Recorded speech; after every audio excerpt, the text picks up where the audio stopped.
12 weeks weary brought me here. Standing tall for eyes red, late night shopping with you and your fur waterfall. Unkempt. The climate, you said. I bought wine that night. Walked you halfway home. Half gentleman, half coward was half of what I meant to say. And then there were those days where you saw me. Arms spread wide for wind, wound up, working at waiting to take off and leave this place, but really hoping we were all set to stay. It's why, I think, you always kept on at me to keep on going, laced with that intense cliffhanging teaser suspense, yet never really wondered why half the shit I said didn't make any sense. Last time I was that high, I closed the door on my hand, ink blue bruises climbing all the way up to paint my knuckle before I realised I am not an observant man.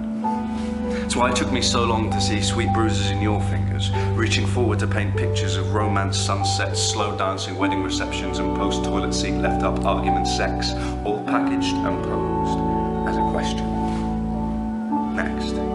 Reading the stutter steps that fell from my lips, you caught me by the bootstraps and stopped me from falling. It's why I find myself busting mid-sleep heads off walls and calling out your name, because I never meant to play the Groundhog Day games with you, going start over for rinse and repeat our feelings till we're both kneeling, just begging to know what the other one wants. Scratching notes. Into the backs of our hidden handholds you wrote, takes 4 seconds for us to fall, 4 years to forget about it. I tried to scratch back, notes of poems of words I've yet to think through, but the half of me that wasn't weak wouldn't write, want me to find new ways to speak, ways that might let me shout best. Let me jump upon your sharp swords. Let me take your burdens onto my chest.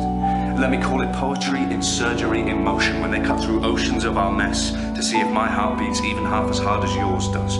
Ribs xylophoning out my chest, breastplate spinning, jumping on jacked up defibrillator dancing, and you can read the braille that rounded my eyes.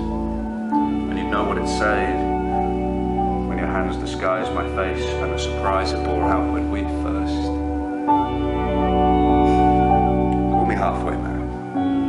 Because half the time I open these and see an empty room of people I'm far too scared to smile to staring back at me, questioning the methods that come to me naturally and holding out hands to shake that have never seen bruises. Smart people can be whatever they choose because they never had to lose everything they worked for to prove they were the good guy, but you can read the braille that rounds my eyes, reads the age lines that script what it all means to me, so call me halfway man. Because I promise I've really been doing my very best to stand, hold hands and play professional about the fact that you live 1,761,000 miles away from me by car. And I don't even own a car. Call me halfway man. Reaching out, trying to make up the difference. Halfway man holds out his hand trying to make up the distance. Because I never meant to fuck up, drop everything, come running down. And sharp swords and foil waterfalls taught me better than that. But I remember alone in our home, learning real names from lives we'd led, healing the hurt scars and the nearly dead, and crying up pieces of ourselves, heart pounding from fearing of falling, picking up pace, pulse punching through veins, beat racing with the need to breathe. Please, believe me, it was worth it. I remember that heartbeat, I heard it, past every cigarette smoked alone in your room. Pall Mall fumes climbing all the way up your silent solitude. I heard its silent scream, I love you. And I whispered back,